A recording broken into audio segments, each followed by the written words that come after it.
I'm Theo. And I'm Juliette. And this is Apologies Accepted. We offer an entertaining look at some of the big issues in history by examining public apologies of the famous and infamous. We're looking at politicians, serial killers, actors, and you. Send us a public apology you would like to make, and we'll read it on the air and give you a chance to redeem yourself, or just get some guilt off your shoulders. We're here for you. Once a week, maybe more if you're really, really sorry.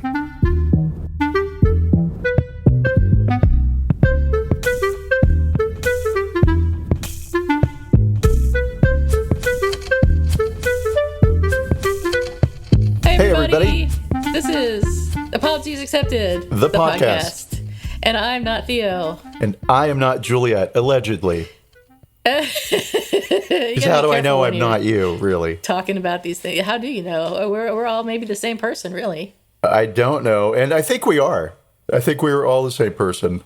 Okay. That works for me, I suppose. I've had a lot more experiences that I don't remember than I thought. I have nothing to say after that. That was dumb. So today before we talk about today, let's talk about how was your week, Theo, where it's your background is different today.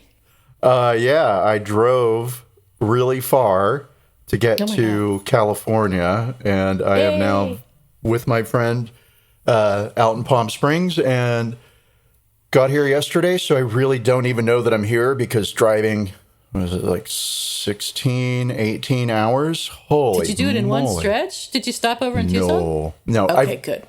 I drove from Austin to Tucson, which is about 11 and a half hours, but then I had to stop because of the puppy, so really it was like 12-something hours. Right, sure. And cool. But as I was getting into Tucson, I did have this like, Canis Mas Macho, yo or the road moment, right? Uh-oh. And I was like, it's only 5.5 more hours. Oh, that's where they get you. I could totally do, and it was like, nope, stop. So I stopped at this isn't a commercial, everybody, but I stopped at my, because when they hear it, they'll say, hey, that's not a commercial. So I stopped at, what the hell? I stopped at the Hotel McCoy in Tucson, which is this old motel that has been converted into sort of an updated art wine coffee hotel. Nice. And it's cool. The staff is really friendly. The rooms are funky but cool, right? And it's inexpensive but not cheap. And they give you 2 glasses of free wine. Excellent. Which is great. And I didn't indulge because I was so tired. I just basically crawled straight into bed. I know. I'm drunk on the road. And and then in the morning, I got up and went out of the main driveway onto the main street to walk Henry. And it was pretty sketchy. I'm going to say, like, I've been there 3 times. This was my 3rd time. And I've always had a great stay in the hotel. But outside, I was like, oh, holy fuck, I'm too old for this now. You never took Bobby there before? I took Bobby, and but I never walked him, I guess, as far as I walked Henry. Henry has a lot more energy. And so, I was like, I have to find a different hotel to stay in, everybody, because this place is too bad. Yeah, it was I like edgy. This was over the edge. Speaking of over the edge, driving through, let's call it Trump country. Yeah. Driving through Trump country? Yes, sure. That's exactly where I was driving. Off of exit 17, exit 17 off the 10 West in Arizona. There's some mountains, right? Yeah. They're pretty. And there's like some big rolling hills and a giant queue at the top of one of the hills. Yeah. Oh my God, really? Real big fucking queue. Oh boy. I am talking 2 billboards big. Yikes. Right? But somehow was it on the hill like the Hollywood sign, or was it like a billboard? It was spray painted onto the hilltop.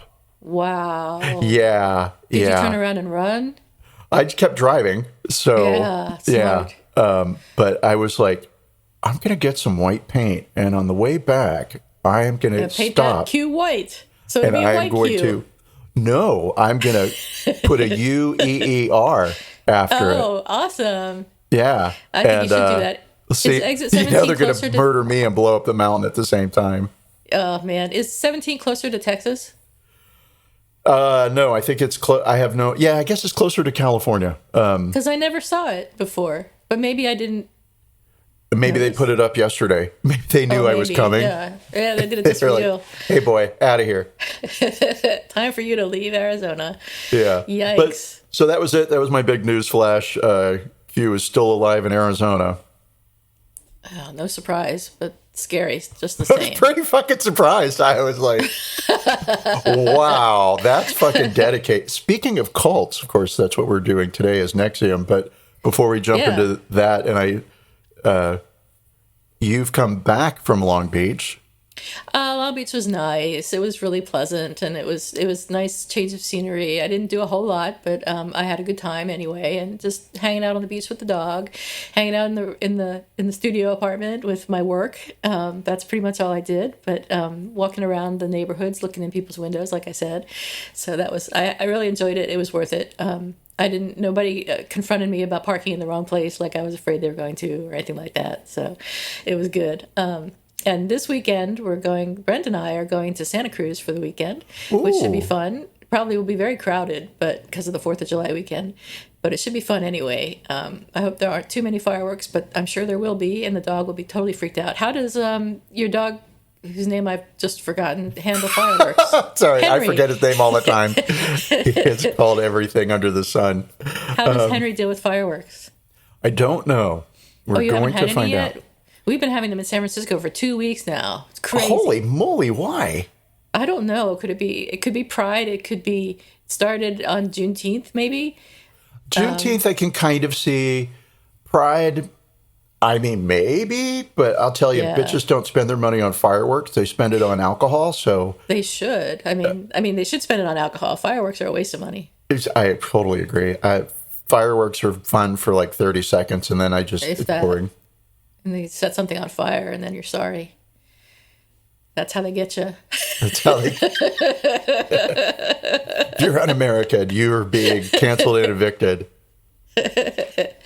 Yikes. So that's it for me. That's all I've been doing, just working, coming back from Long Beach and getting ready to go to Santa Cruz. But I'm very happy to be going somewhere different every so often nowadays. Although they're saying the Delta variant is such that you should be wearing a mask now again. Even if you're vaccinated? Yes, because it's so easily transmissible, and some people have gotten sick from it with the vaccine. So I don't know. I just hope they come out with a booster shot for it soon. They will. I don't mind getting a shot every week if I have to, but maybe not every week. I was going to say, if it's every week versus wearing a mask for the rest of my life, there's some juggling I'm going to have to do. Some decisions will have to be made. Yeah. I did read a headline. I didn't read the article, right? Yeah. Because the headline had the good news, which There's no need to read an article. Reading is a waste of time, really. Speaking of reading, I published my book, / my thesis / Congratulations. the biggest vanity project known to man, other than this podcast. And in my, I'm so happy to hear it. As I humiliate myself in front of our international podcast audience. Yes, that's right. I submitted my work to Google Play Books under self-published authors, which is a special kind of sad and sorry, right? Because publishers should be lined up to take my work, but not for they're not. A thesis. It's different when you self-publish a thesis. Not for anything I've ever written. So anyway, I got an email back from the Google Play team, and it was like from a person, not an auto response, and it basically said denied. And I was like, and that was well, I mean, it was more than just denied, but that's all I really saw, right? Yeah. And I was like, are you fucking kidding me? You're telling me I can't even self-publish? Is crazy. it that fucking bad? Like, did you read anything? Right? And they were basically, well, they weren't basically. So I emailed them back, and I was like, hey, I understand what you mean. I just don't know why. What can I do what's wrong? Right? Mm-hmm. And they said, we don't know that you're the actual author of this work. And I was like, how the hell do you who prove in that? the right mind would ever publish 186 pages on Shakespeare under the guise of a thesis for a bachelor's degree, right? Oh my gosh. No fucking buddy except me. And they weren't convinced by that. So I had applied for a copyright because my idea is so genius that I need to own it. So when other people steal it, I can sue them for money. Sure. And so I submitted my copyright paperwork to Google Play, and they were like, "Oh, okay, great." That's it? And that was it. And that's all they needed. They needed a stamp of approval from the U.S. government. Wow. And cool enough, right? And now I get it. It's like, sure, I could upload the Bible, a version of the Bible, right? And say it was yours. Change a word and say it was me. You could. I bet you could do that and make money. I'm going to totally do that. I think you might get in trouble. That's just a hunch I have. Well, that might not work. Well, it might be worth it. I think the Bible's public domain. I think there's that trend where they've taken works that are in the public domain, like Pride and Prejudice, and then somebody comes in and it's the actual text, but then they alter sentences and they add words because they're altering the sentences. So it's Pride and Prejudice and Zombies, and I'm going to say it was pretty okay. The Bible and Zombies. Bible and Zombies, yeah. Anyway, you got to do that. Enough of that. So, okay, we'll talk about what we're going to do today, and then we'll do it. How about that? I think that's what everybody's waiting for. NXIVM. How the hell do you spell it? What is it? Why is it? All right. So it's not just NXIVM, though. It's Allison Mack. Allison Mack is the subject of our podcast today. She is an American actress who's had major roles as Chloe Sullivan on the WB-CW series Smallville and as Amanda on the FX series Wilfred, neither of which I've ever seen. I'd never seen Allison Mack before hearing about this. That tells you how out of touch I am. I don't know. Did you know who Allison Mack was? I did not know who she was, but I do know Smallville, and I have seen a couple of episodes 1,000 years ago, and it's a classic CW teen show, which is about Superman or something, right? Superman is a boy, right? Yeah. And really, the CW is that teenage network where it's a lot of attractive people running around having adult lives, but at the age of 15. Oh, right. You never really see in any episode. You rarely see parents. Somehow the 15-year-old just manages to live in a loft in Manhattan. Oh my gosh! Right, get around without driving, things like that. Yeah, right. Exactly. Or always drive, out at some fancy restaurant with all of their friends. Wow. Yeah, that's pretty nice. So anyway, that's a CW, and I will say that the show had just the classic vibe of every CW show, right? Not campy like Buffy the Vampire Slayer, real drama, sort of Dawson's Creek-ish. Oh, okay. So old. Sure, I get Dawson's Creek. I didn't see it, but I know what you're talking about. So Allison Mack was in that show Smallville, and then the FX series Wilfred, which I don't know a thing about. And in 2010, if I read my articles correctly, Allison Mack was recruited to the Vancouver chapter of NXIVM. And what is NXIVM, you asked? Well, it's an American cult that engaged in sex trafficking, forced labor, and racketeering while claiming to be a multi-level marketing company, which I think is hilarious. Did they really claim to be a multi-level marketing company? That's like saying we're a cult that claimed to be a scam. So good question, because it's sort of like chicken or egg, which came first, right? Keith Raniere, the founder of one of the founders of NXIVM, but the principal founder of NXIVM, the cult of personality, it was all built around him, right? Yeah. He had two other companies that were multi-level marketing companies prior to starting NXIVM. And so I do believe that, in my opinion, NXIVM started off as a multi-level marketing company. Right. Or a pyramid scheme. Then it just sort of grew into, isn't Keith great? God, he's so great. Did you hear what he said the other night? It really touched my soul. Oh, my God. And my private parts. You're terrible. Shame. Not to make fun of the victims at all, right? Right. Because that's horrific. But he pronounces to make his fun last of name him. Raniere? He pronounces his last name Raniere? I've heard it as Raniere. Okay. In prep for this, I listened to a lot of podcasts, and that's how they were pronouncing the name. They could have all been wrong, because I'm sure you're right. Yeah. Of course. Of course. I'm always right.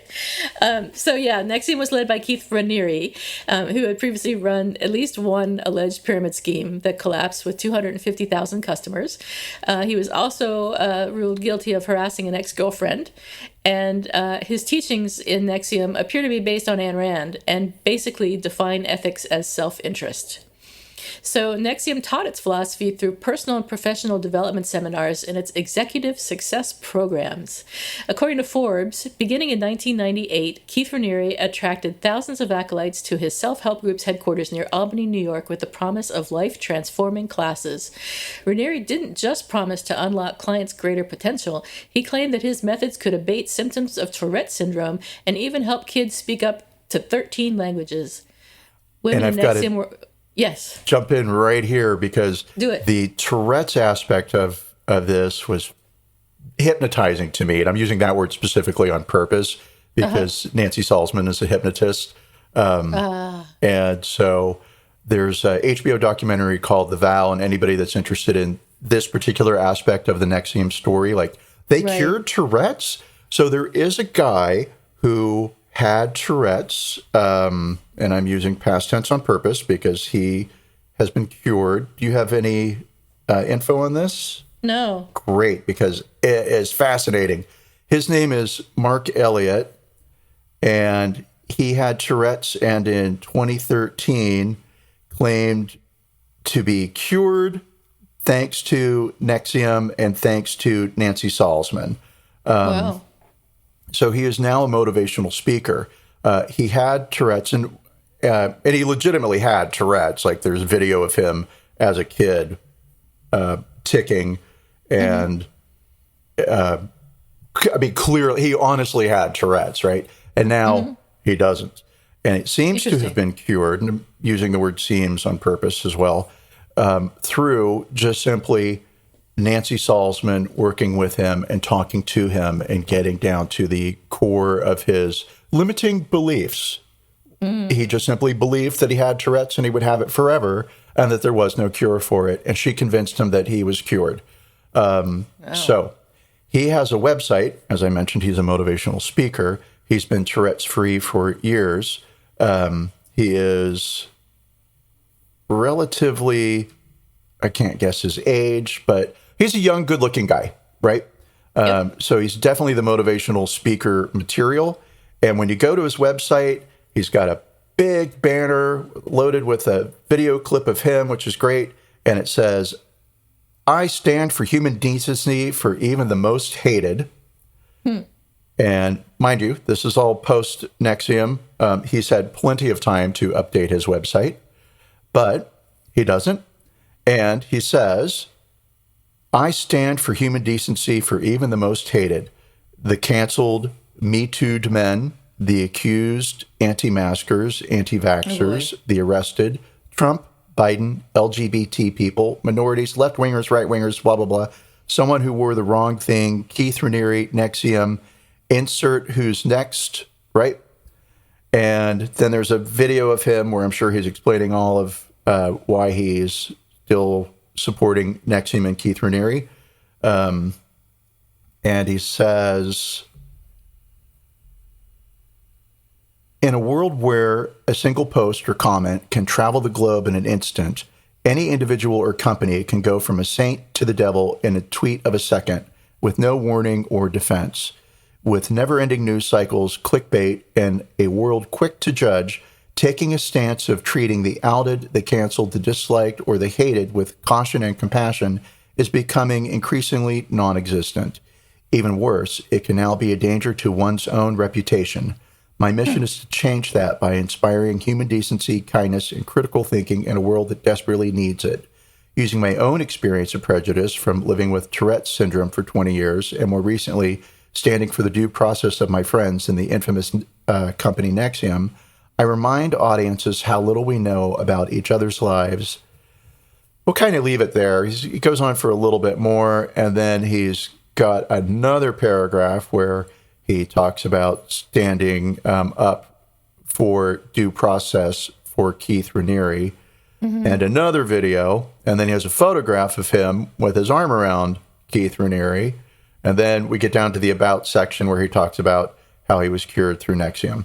So, Oh, interesting. if you're living with something as what's the word I want to look for, as debilitating as a severe case of Tourette syndrome can be for some people, and somebody comes along and gives you a cure, sure, I can see attaching your wagon to that star. What's that dumb expression? Yeah, you're probably pretty happy about it. I think that's the dumb expression. Yeah, and Hitch your wagon to the star. feeling compassion and there. I mean, as crazy as it is with this avalanche of truth that's coming out around NXIVM as more and more people speak up, and more recordings are released, and more emails are shared. And it's very clear what was going on was intentional, horrible. There are still supporters out there. Yeah. People who benefited in some way, I guess, want to hang on to that. So I first heard of NXIVM on the CBC podcast Uncover, Escaping NXIVM, in, I think it was 2019. Where did you first hear about it? Do you remember? I don't remember where I first heard about NXIVM. Probably just bubbling up in the press. And I didn't care because it was like, all right, one, that's a weird spelling. I'm not sure how I feel about it. Is it cool? Is it dumb? And then also people in a cult, I don't care. Scientology, I don't care. Right. And it wasn't until, I mean, it's sort of the first blush of it was, oh, this thing is a cult. And I'm sorry, everybody. I'm just the world's biggest pessimist. And so anything that's like, we can make you a better person. No, thanks. I'm fine. And it's only going to lead to a cult and me giving you money. Right. Yeah, totally. I'm not giving money to anybody ever. Right. So, all of it. And I've worked for a lot of companies that sort of adopted a new thinking strategy for staff. And let's do these tests. Let's spend a weekend in a hotel together. Oh my God. Not in a naughty way, but in a professional way. And let's discover you're a square, you're a circle. That's why you have different communication strategy, blah, blah, blah, blah, blah. So, no, I was going to say something really bad, and I'm not going to say that. I'm just going to say, I think it's stupid. It is stupid. I agree with you. It's a waste of time and money. So, it's a total waste of time and money because they paid me to sit there and think about how stupid they are and watch them prove it to me for a whole 48 fucking hours. I can't think of anything more boring, too. Thanks for the free wine and hotel room, everybody. And I did have other sex. Than that. No, I'm kidding. So back to NXIVM. So it seems like there were a lot of women in NXIVM. Oh, yeah. And they were successful businesswomen or leaders in their communities, and they like calling themselves badasses.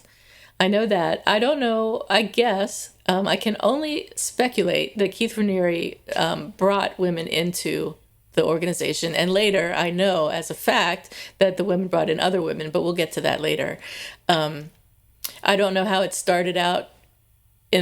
So I know that it was supposed to be an organization focused on inspirational executive coaching, quote, like a practical MBA, unquote. And members believed that Raniere could heal them of emotional traumas, set them free from their fears and attachments, and clear patterns of destructive thinking. I mean, here we're already starting to get into a cult areas. I mean, that's not professional. That's not executive coaching. Executive coaching is basically how to be professional, how to behave in a professional manner, how to. You're right. I will. I noticed. Like I listen to our podcast a lot, and I will say a lot. And I need to stop that. Yeah, it's every time I say it, I'm like, I hate it when I say that. Now everyone knows. Right.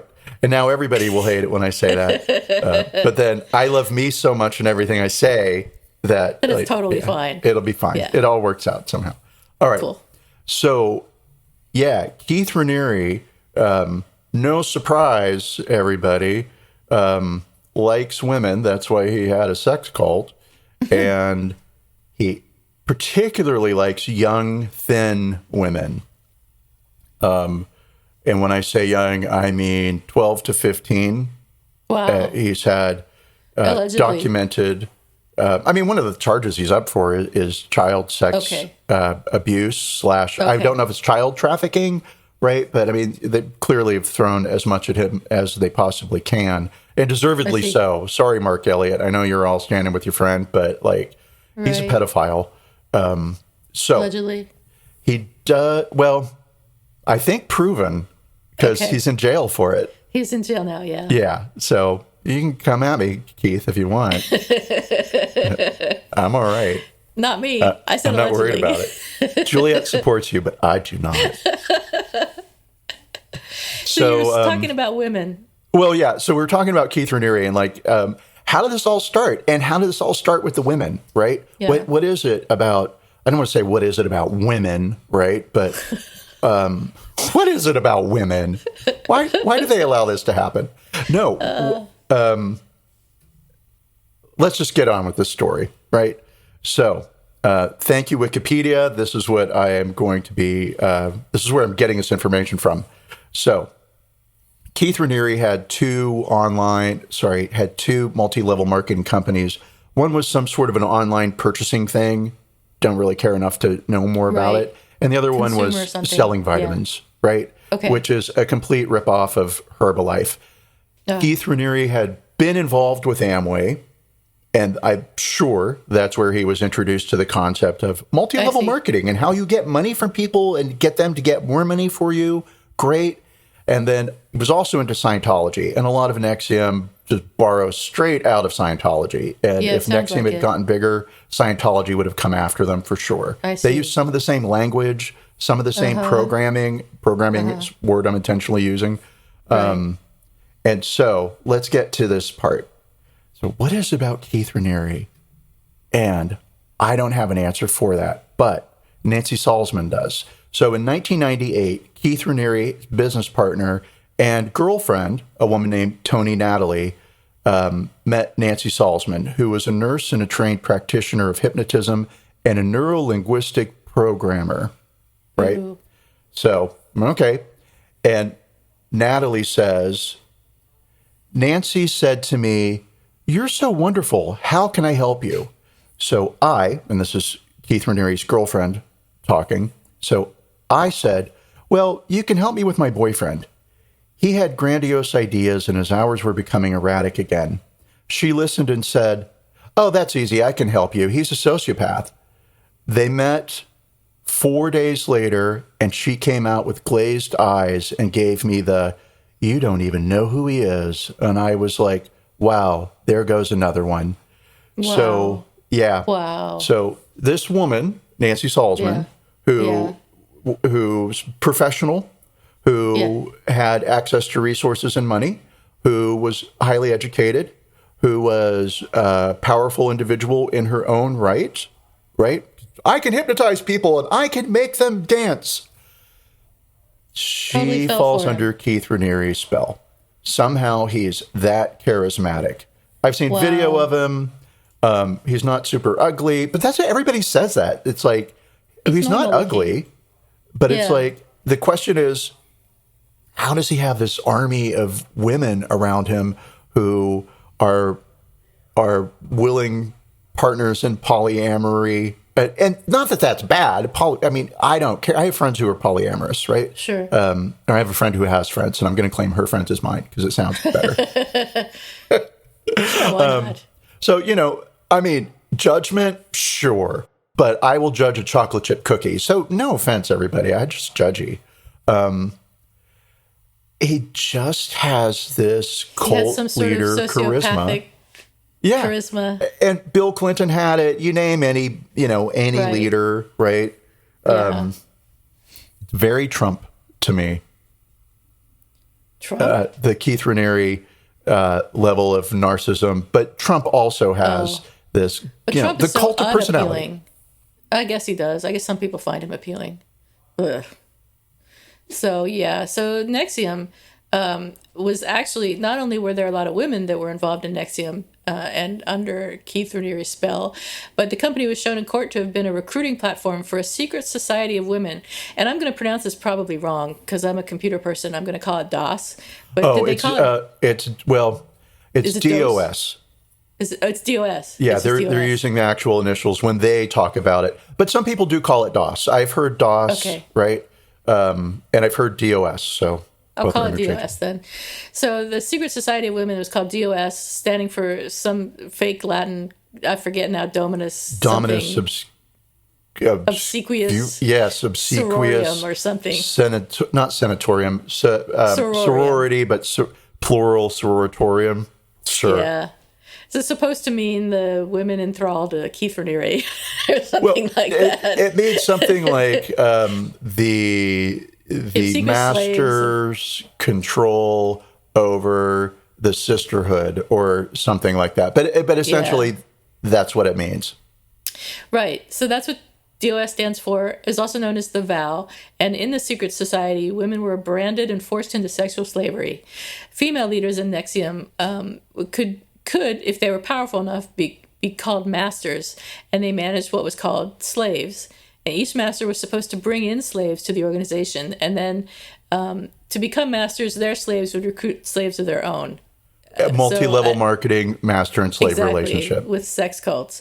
And about 150 women ultimately joined the secret society. Some slaves called each other sisters, and Allison Mack claimed in a New York Times article that each circle was like a little family.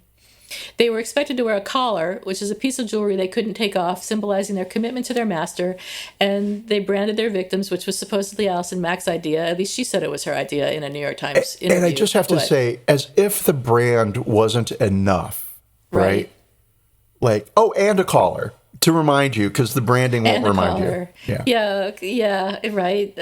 I guess not everyone can see the brand because it was sort of on their pelvic bone. Yeah. So a doctor who was a NXIVM member used a cauterizing pen to brand the flesh near the women's pelvic bone. She carved a symbol that some women thought represented the 4 elements or the 7 chakras, or a horizontal bar with Greek letters alpha and mu. But in reality, this symbol contained a K and an R, which is Keith Raniere's initials. And not all the women were told that that his initials were in the brand. And some of the brands also incorporated Allison Mack's initials. So some women were branded with KRAM. And the woman who's the featured... what word am I looking for? She's the subject of Uncovered Escaping NXIVM, a CBC broadcast. She was one of the women who received the KRAM brand. Not only was there branding, but in order to learn more about DOS, the invitees had to turn over something valuable. It needed to be something that, if it was lost, could punish you or damage you, like a nude photo, a video confessional about a law you'd broken, and maybe even a signed over deed to your house. So that's true collateral, according to the New York Times, the most direct way to show your trust. And only through complete trust could you truly love another person. And I'm sorry, but... any organization where the trust is running one way is an organization I don't trust. Absolutely not. Absolutely not. Like, what did Raniere ever do? How did he ever, show his vulnerability to... Yeah, I'll give you the deed to my house, but give me the deed to your house. Yes, exactly. Exactly. Another way that they were told to show commitment to the sisterhood was promising to seduce Raniere. So that was a test of faith in DOS, and if you didn't have faith, DOS wouldn't work for you, and you would lose all your sisters and your chance at badassness. Lawrence Salzman, who was a master who had 22 slaves, testified in court that ultimately they were my slaves and they were under a collateralized vow of obedience. At the time, she said, I thought it was consensual, which is ridiculous. Oh, please. You've got all this stuff on them, and anything they do is consensual? I mean, anybody can talk themselves into anything, which is ultimately what NXIVM teaches us. I mean, I would say that's kind of our takeaway, that as smart as I think I am, all of these people were smarter than I am, if that's possible, for them to be smarter than me. Oh, of course, that's not possible. And so there is, the big question, you hear these stories, right? Like, giving naked photos, getting branded, and you're just like, Who would fucking do that? These were people who had master's degrees, who had PhDs, who were smart, who were married, had families, had normal lives, and had just gone so far down the path that... Yeah, Allison Mack herself was Raniere's personal slave, and the collateral that she gave him was a contract saying that if she broke her commitment, her house would be transferred into his name, and any future children she had would belong to him. And then she gave him a letter also addressed to social services saying that she had abused her nephews. Which is insane. I don't have words. I do have words, but it's fucking insane. Yes. It's wild. It's crazy. It's unfortunate how that's a kinder perspective. It's extremely unfortunate. It's unfortunate. Yeah. So Lauren Saltzman, the one who had 22 slaves, also testified that when Raniere and NXIVM members, or that Raniere and NXIVM members had drugged a woman against her will when she was acting erratically at an event. And according to Saltzman, she and others, including Raniere, kept a woman in a room for 2 years. Oh, yes. That woman, I believe her name was Daniela. She was one of 3 sisters that Raniere had sexual relationships with. Wow. I believe 2 of the girls that started at the age of 15. One of them left high school to be with Raniere, and the whole plan for being around Raniere. Your promise was, Keith, you are the only person that I will ever be physically intimate with, right? And I will not pleasure myself. Oh my God. Ever, right? Wow. I will not be with other people ever. Only you. And so I believe her name was Daniela. She had a crush on a boy and kissed him, and it was found out that had happened. I don't know if she confessed it out of a sense of guilt or if somebody observed it, but she didn't deny it when it came up. And she was, I'm going to use the word locked in a room. Even if she wasn't physically locked in a room, she was mentally forced into, like, she just stayed in the room for 2 years. 2 years. Wow. We've all been through quarantine, and I know a lot of you bitches left the house. Yeah. So. Yeah. Yeah. And at that age, 2 years is a really long time, too. Unimaginable. Just horrible.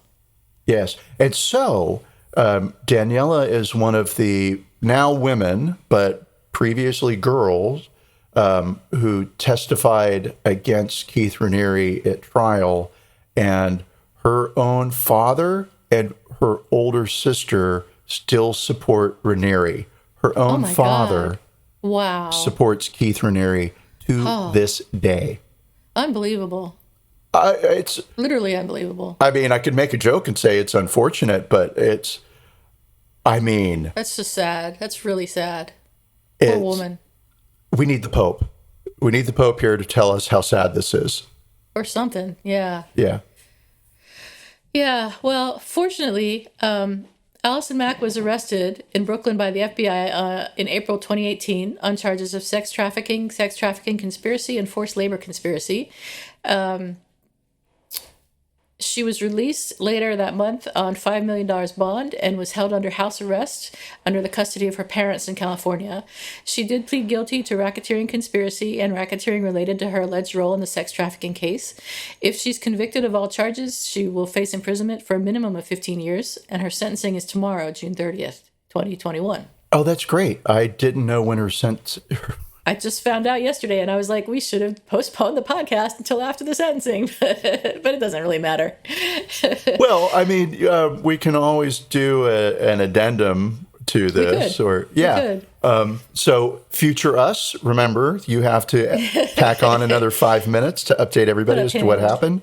Yes. I want to point out that her parents, who secured her bond, put up their own property to get her out of jail. Yeah. I'm going to say out of bondage, but what? Yeah. I was going to say that they must have a nice house, but then I'm sure that she came from a wealthy family. If she was involved in NXIVM in the first place, she must have had some money. What's interesting is that Allison Mack was an actress on 2 syndicated TV shows, right? Yeah. That's money. That Is is it? money. Even if it's TV money, that's money. Smallville ran for 9 years, 9 seasons. And she had a main role. Yeah, yeah.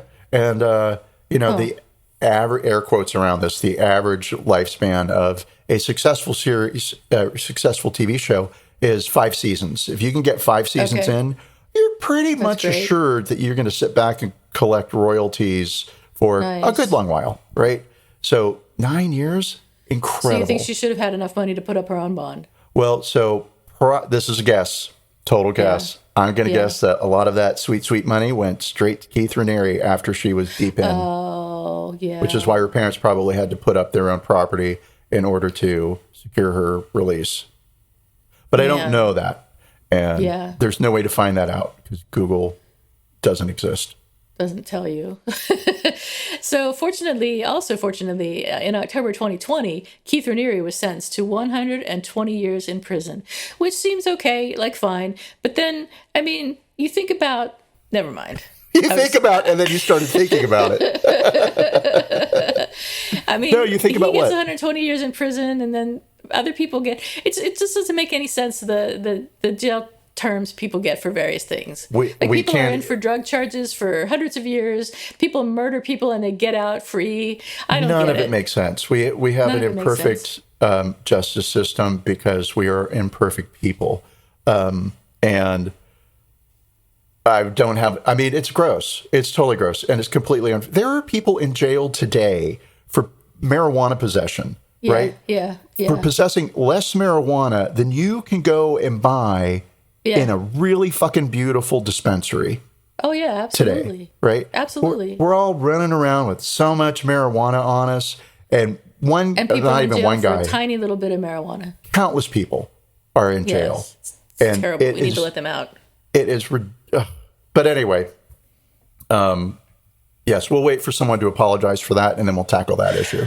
Okay, we'll do that. So days before her own sentencing, which was recently then, Allison Mack released a statement saying that her involvement was the biggest mistake and regret of her life and expressed remorse. Her attorneys said that she shouldn't get any jail time because she was sorry. So, Well, she is cooperating with authorities, and sure, it's self-serving, right? yeah. And she did provide some real damning evidence that helped convict Keith Raniere.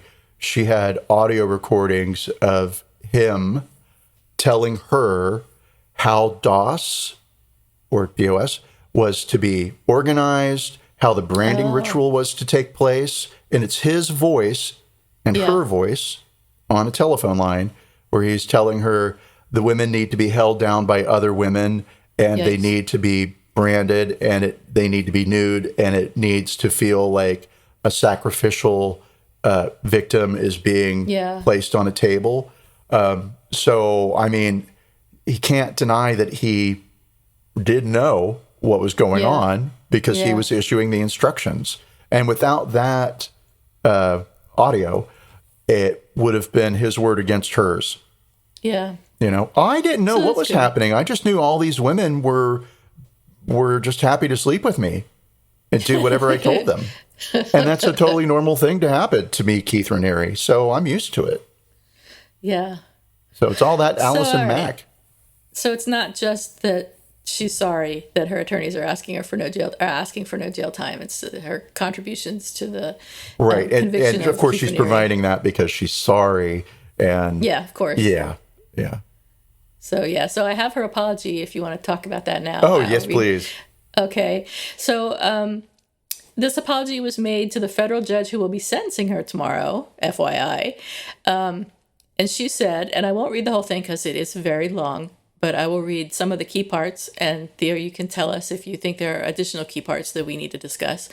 But she said, to those who have been harmed by my actions, because of the court's decision to allow me to remain on home confinement, I have had the opportunity to be alone with my thoughts in the most supportive and loving environment.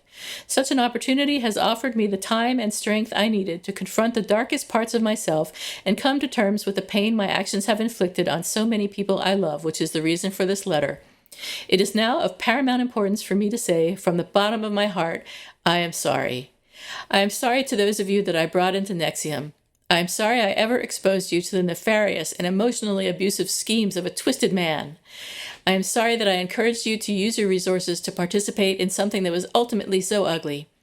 I do not take lightly the responsibility I have in the lives of those I love, and I feel a heavy weight of guilt for having misused your trust, leading you down a negative path. I am sorry to those of you whom I spoke to in a harsh or hurtful way. At the time, I believed I was helping. I believed in tough love and thought it was the path to personal empowerment. I was so confused. I never want to be someone who is considered mean. But those aspects of my humanity have been revealed in all of this. It has been devastating to reconcile. The list of those harmed by the collateral damage of my destructive choices continues to grow as I become more and more aware of how my choices have affected those around me. I am grateful that I have made it through this process alive and that I was stopped when I was. I have the court, my family, my therapist, and a few amazing friends to thank for this. Please know that I am dedicated to spending my life working to mend the hearts I broke and continuing to transform myself into a more loving and compassionate woman. What's really sad about Allison Mack's involvement in all of this is people who knew her pre-NXIVM, when she was an actress working up in Vancouver on Smallville, said that she was a pretty average, regular person, you know, kind of all right. But the one thing that stuck in their minds about her was she was for female empowerment and considered herself to be a feminist. Right. And I don't want to say, like, how can you go from that mindset to what actually happened? Because well, I can see it. It kind of makes sense in a twisted way. In a twisted way, it kind of does make some sense. Well, let me rephrase that. I don't think it makes sense, but there is this think that happens in the S&M community where masochists, the ones who get hurt, feel like they're the ones in control when somebody is whipping them and or pouring wax on them. And yes, right. I'll stop there. Go on. Go on. Please. Tell us more about what you don't know about S&M. But so there, and you know, I think most people might look at a situation like that and say, well, the person that's chained up doesn't have any power. But the person who's chained up would say, I have all the power, right? And so for me, it's kind of that perspective that allowed, or that sort of mental gymnastics that Allison Mack employed to say, I'm really empowering these women by branding them, converting them into sex slaves for Keith Raniere. Because I'm sure that's not what she thought was happening. Right. She thought they were being the sex thing was just incidental. It was just a thing. What really mattered was the willingness to do the hard work of being a sex slave. Right. I'm laughing, but that kind of is true. Well, that's what all my sex slaves will tell you is, like, totally. It's hard work, but they're willing. I have a question for you. So Allison Mack had she had her own collateral up. Like she had stuff at stake. She was a sex slave too. Was she responsible or was she a victim? So that is the question that I keep dancing around without ever landing on an actual answer or how I feel, right? So I'll say this. I did it again. I'm just going to pinch myself every time I say I'll say this. I listened to CBC's Uncovered. I heard it the first time when it first came out because I'm so on trend and ahead of the curve. And then I listened to it again as I was driving 16 hours for for prep for this podcast. I see. This episode. And Sarah Edmondson, the woman who recruited 2,000 people in the Vancouver area into NXIVM, right? And brought women into I think, did Sarah Edmondson have 3 slaves eventually? I don't think so, but so So here's what am I doing and why am I doing it? Here's what's happening. I don't recall if Sarah Edmondson actually had sex slaves of her own or slaves of her own, right? But in the podcast, she expresses so much remorse. She cries, and you feel it in your soul when she says, I am so sorry for everyone I brought in, right? The shame and the humiliation. And this is something that will haunt her for the rest of her life. Okay. Easily haunt her for the rest of her life. And the compassion that I feel for her allows me, Sarah Edmondson, to say, I can forgive you, right? Not that I have to, because I enjoyed being Keith Raniere's sex slave. No, gross. But I don't feel that for Allison Mack. Yeah. No, I mean, even her apology, which I assume her lawyers have read and vetted and edited, if not wrote, is self-serving. She says that, this bad thing happened to me and it makes me feel bad and I feel terrible, but I've been able to live in my home confinement and I have such a supportive and loving environment. Surrounded by love. Surrounded by people I love, which is like, just go to jail. I mean, jail is a terrible place, and probably nobody should really go there. It should be better for people, but I don't know. I don't feel this apology is sincere, I suppose. Why do we never get sincere apologies on this podcast? Because the only ones that make the news are really the self-serving ones. I don't know why we don't always get sincere apologies, but They should all be sincere. Clearly self-serving. The word sorry is used like 700 times. And sure, of course you're sorry. You were caught. You're sorry. And now, in the clear light of day, where everybody can see what you were doing, I'm going to say from the sidelines, officially sorry. You knew what you were doing, Allison Mack. You weren't doing it because you were so brainwashed by Keith Raniere. You were doing it because it had been done to you. And if it was done to others, then one, that makes it okay. What happened to you suddenly becomes okay. And two, you gain back some of the control you lost. Right. When Keith Raniere branded you, or whoever, he didn't brand her, but somebody branded her, right? But when you accepted this contract, you gave up some control. The more people you can control, the more of your own control you get back. Right. And I read that she was the second in command after Keith Raniere, as some people were saying.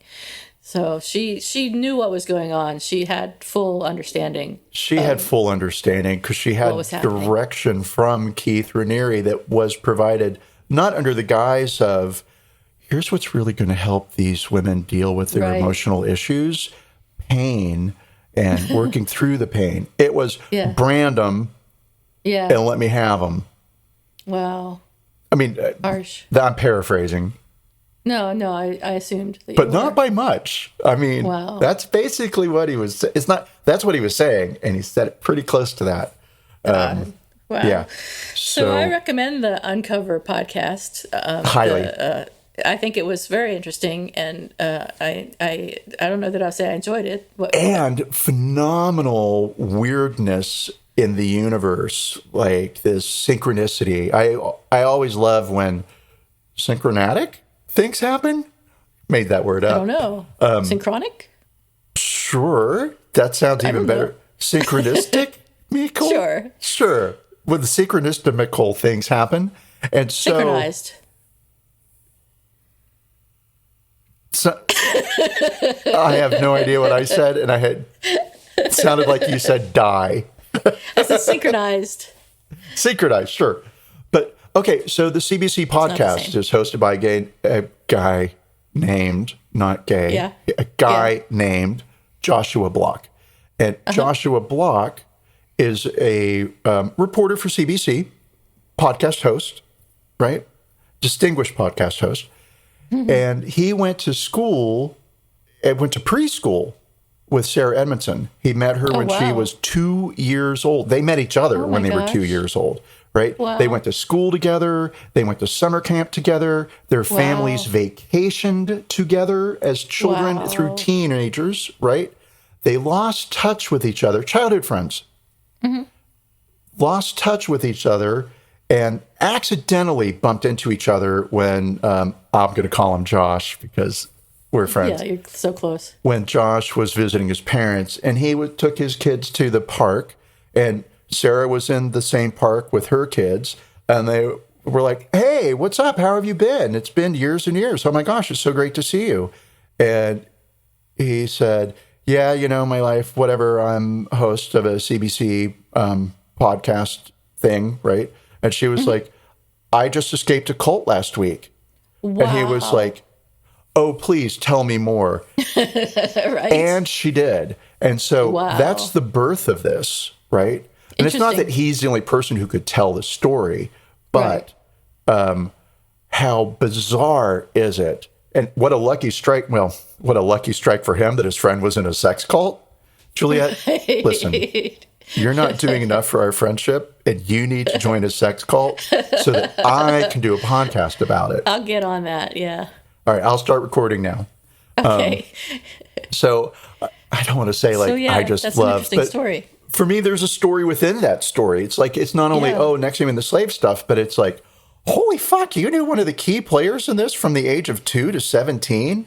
And a question that she asks him in the interview process of the podcast is, "Hey, Josh, did you see anything in me as a child that helps explain how I ended up in a cult?"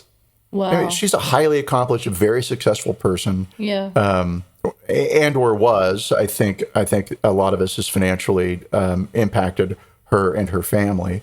And, of course, he says, like, well, there were some things, there might be this and there might be that, these personality traits.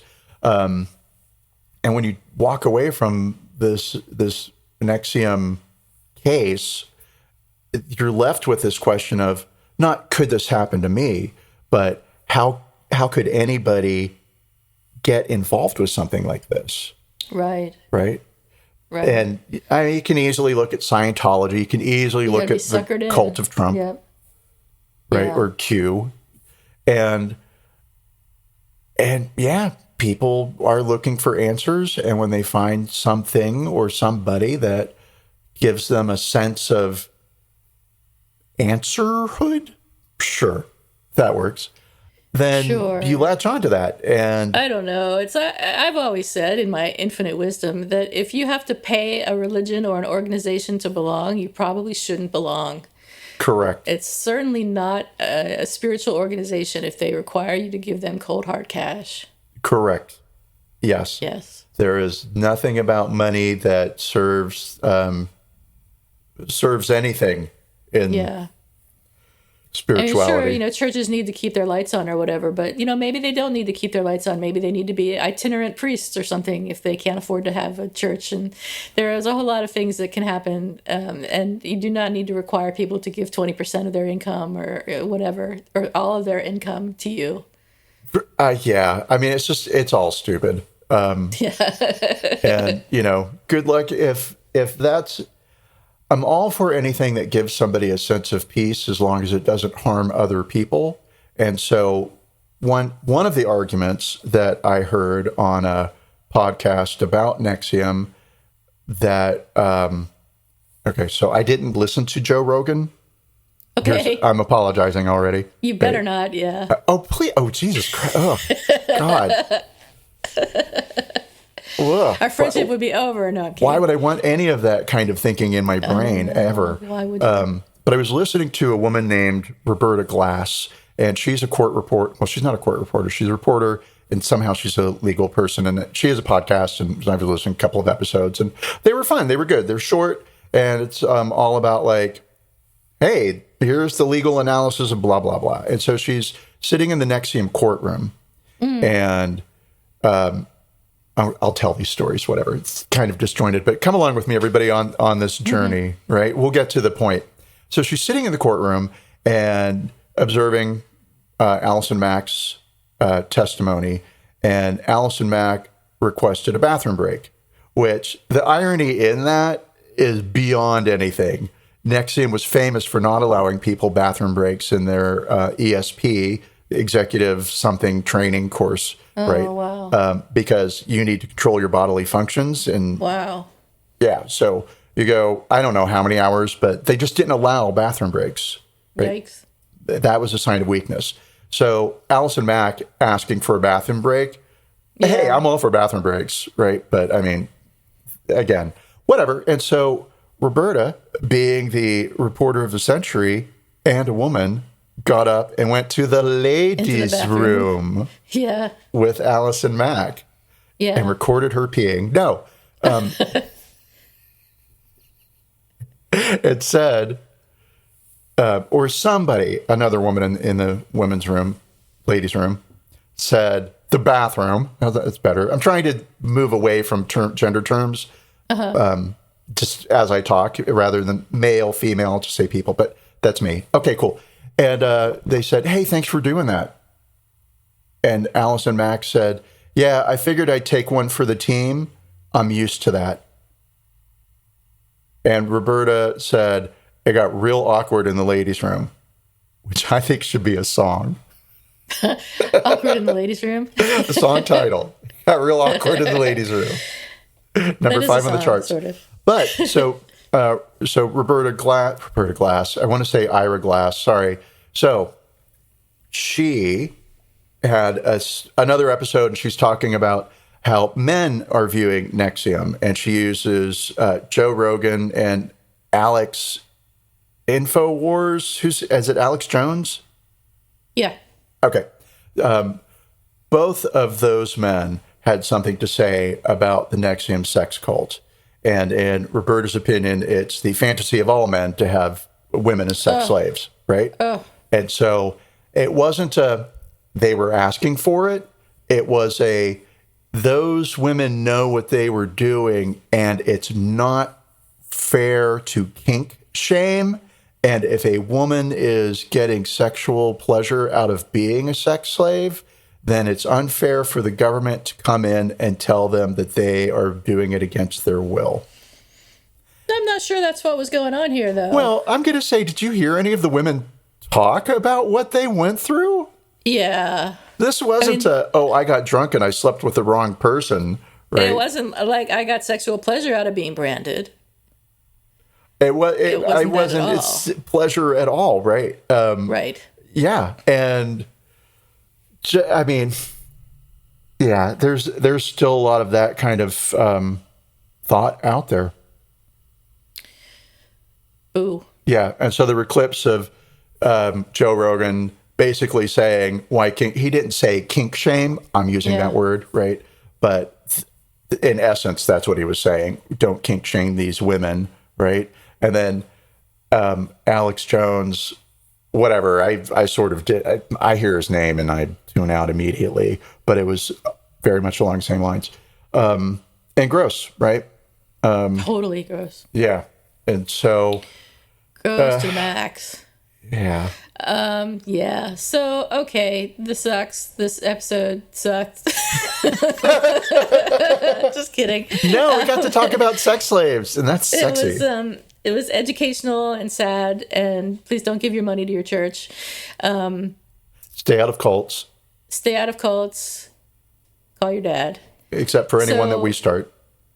Yeah, which we're going to any minute now. So stay tuned for more information next week on our cult. But so our next segment of the podcast is Who's Sorry Now? Who is sorry now, Theo? Theo is sorry now, and it's cult related. So in Long Beach, there was, I don't know if it's still there, but it was on 7th Street, and it was a block, half a block long. It was called Morning Land. And it was a cult. Ooh. And word on the street was they believed that the earth was going to stop spinning, and it was always going, and the globe would be positioned in such a way that it was always morning in Southern California. Somewhere. Okay. And whether they believe that or not, that's what I heard. That's what you heard. And so one day they were having a bread sale out on the sidewalk. And I never saw anybody going in or going out. And I lived off 7th Street and I drove past that building. I've driven past it 10,000 times. Yeah. Nobody walks on 7th Street. But one day, like, they were out and they were selling bread. And I was like, I'm going to fucking go over there and I am going to, like, buy some bread and I'm going to find out what is going on. Because I want to know. Good. And so I went up and I bought bread from a very nice woman who was dressed all in white. And I said, hi, I've driven past this place a lot and I've often wondered about it. And I've been looking for something new in my life. Oh, no. And I'm wondering if you have any information. Oh, my gosh. Which was all a total, well, I mean, that part of it was a total lie. I wasn't looking for anything new in my life. My life is wonderful. I don't need anything new. It was full of joy and comfort. So I don't remember what she said, but it was long and complicated about I could go to some office and talk to some people. But it wasn't like and this is where I'm stupid, right? Because I'm very polite most of the time. And she could have said something like, oh, gosh, let me go get John for right over here. Yeah, he'll talk to you in a minute. And I could have been dragged in. And a week later, I could have been selling bread on the sidewalk. Right? Although, in my memory, it only happened that one time. So I want to say sorry to that woman, because I lied to her because I was curious, but I was curious because I also wanted material to mock later and tell my friends, you're wrong. It's called Morningland because it's not Eternal Dawn in Southern California. Right. It's Morningland because it's the discovery of the soul. Like, I wanted to know. And it was pre-Google. And speaking of Google, I am just going to scratch an itch. That's gross. Look at Morningland? Morningland, Long Beach? Long Beach. Boom, boom. I want to know now why it was called Morningland. I'm very Foundation curious for International Community. Morningland. It has a 4-star rating on Google with 5 reviews. Online classes, on-site services not available. Oh, maybe they lost their building. Although, is the monastery on 7th really a cult? Long Beach Reddit from 2016. It was around at least through 2016. And it's a cult. They've rebranded themselves. Read up on Morningland. Okay, so there we go. They still exist, maybe. It still exists, maybe. And so what about you? So woman. I've apologized. She's probably our listener in Long Beach. Yeah, mine isn't really cult related, but it's kind of related to influence, I guess. So when I worked for this company about 20 years ago, I worked for this guy who was the C-level boss that I reported to, and he was complete jerk. And he was a jerk from day one and was a jerk until the day that we got bought by another company and his job was eliminated. And I knew that he was a complete jerk, but he told me that I was really close friends with this other woman that worked for me. And he told me that she had been talking shit about me behind my back. Ooh. And I believed him. Ooh. And I know. And I stopped being friends with her. But why would he lie? Because he's a jerk, or? I don't know if he lied or not. To this day, I don't know if he lied or not. I can see that she might have done that. I mean, she was the kind of person who might have done that. It's true. But I didn't know, and I didn't even ask her. I just stopped being friends with her. And I don't think she ever understood why. And I know that it was painful to her because she told me about it later, that it was painful to her. So, oh, wow. Okay, hold on. I have to know more, right? So how did she tell you that? Like, did she approach you in the cafeteria one day, or was it a sit-down? No, I think later on we were talking, just kind of casually talking, and she was like, oh, that was so painful. That was worse than breaking up with a boyfriend. So this was after it had all happened, like years later. Oh, okay. How did you run into her? Were you at the grocery store? Or did she call you? I don't remember. I honestly don't remember. You must. I'm sorry. Look deep into my eyes. We worked together for a while after that. Yeah, so it may have been sometime around, around that time, and then she had a baby and left.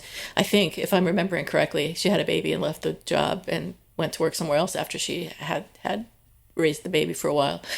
But I think we kept in touch, so maybe it was just a casual conversation. I don't know, but yeah. So I'm sorry to her for not asking her about it and for just believing what this asshole said.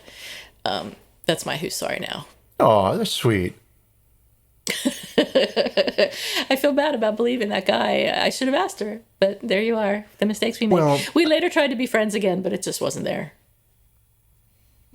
Yeah, I mean, unfortunately that happens. Yeah. But yeah. Oh well. And this sounds terrible, but you ready? I'm going to say it anyway. Yeah. I'm going to say I'm glad that it hurt her feelings that you stopped being friends with her. But it just shows what a great person you are. It wasn't like I don't care. Well, whatever. Okay. I'm glad she quit talking to me. Jesus, she can talk. That's me, always talking. Yeah. So, okay. I think that's it for this week, right? It is now. Do we have anything else to talk about? Can we stop Well, when I was in the now? third grade, no, there's nothing. We've done all our bits, and Yes. we're done. So okay, we're late to the show on this one because NXIVM has canceled itself, but NXIVM is canceled. Except we don't know whether Allison Mack will be convicted to 120 years, like her sex master was. well, past Juliette doesn't know, but future Juliette will know, and we will hear from her soon. Right. Okay. Well, thanks everyone. Thanks. Bye. See you later.